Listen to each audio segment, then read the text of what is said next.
developed in the last decades, and I think that this could be applied to the space sector too. As you said, the Korea signed the Artemis program like Italy and many other countries.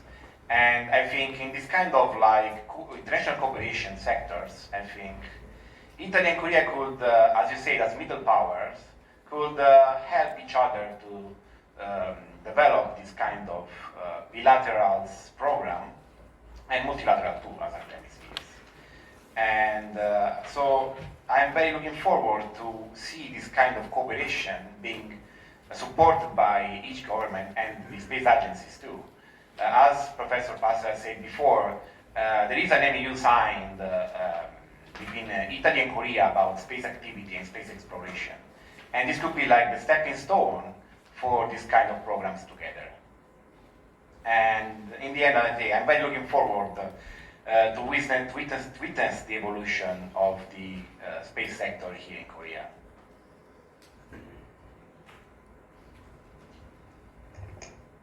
Thank you, Mr. Gianfermo. Yes, please. I don't have questions, and that's the best part of the story. I have a couple of comments, if I can. The starting point is actually what Professor Passera was highlighting at a certain point. That is actually, this is a country, you are in a country in which actually, even when authoritarianism, authoritarian regimes were ruling the country, the percentage of research expenditure is never gone down 5% of the GDP. I mean, if we actually looked at, and if we do compare, that specific data with what different Italian governments actually have done to research. I mean, I'm a university professor, and actually we have been recently invested by these kind of cut expenditure on universities. So competing with what Koreans are doing is particularly difficult for us. Something else is that Professor Kim Se-hong was eventually underlining these. I mean, there are several universities in Italy nowadays giving courses on different subjects related to Korea, and they are constantly expanding. There's a problem. Actually, when it comes to university professors, if you do Korean studies, I mean, you actually choose to be marginalized, all right? That is actually what has happened to me for, basically all my life. I mean, if you do, I don't know, if you do study China, that's okay. I mean, you can have a career, you can talk about economics, you can talk about this and that. If you do Korea, actually, I mean, it's a marginal country. At least how how Korea is being seen by the university sector in Italy. So of course, actually, we need to fight for recognition. Third and last point, students. Michela actually was pretty correct. What she was saying, it was clearly important. What I do tend to, what I tend not to take into account is the, the vision that at a certain point you brought to our attention. That is actually students are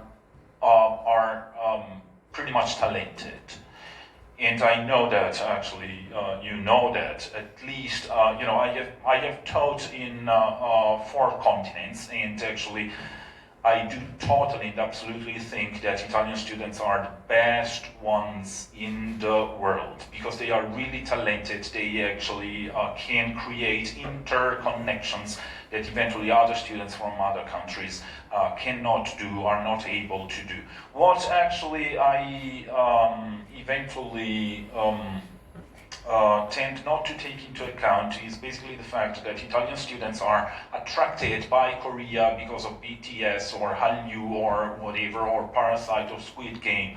Italian students are attracted by Korea because Korea is eventually a fascinating country with a long history, with a long tradition, and when they come here, they do discover a world that basically has to offer them what they are looking for, and it's very different from other Asian countries. So, as it happened to me 30 years ago, I'm getting old, but when I came to this country, my life actually was completely changed by the meeting with Korea, and I'm sure that eventually many students in Italy have experienced or will experience the same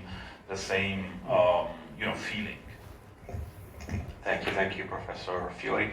We have maybe time for two questions or remarks. One is from Professor Ho, please. Yeah, I just wanted two things. Actually, most of the papers about talking about the importance of the exchange between the Italy and Korea.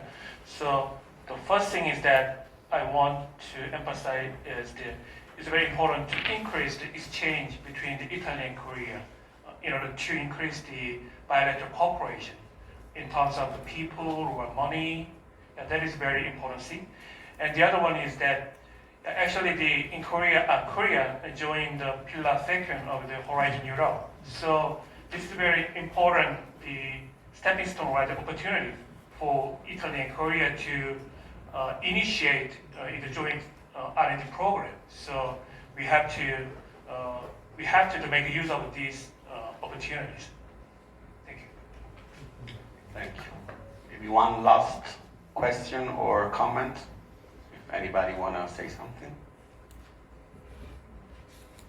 Okay, then we can close. And I thank all the speakers.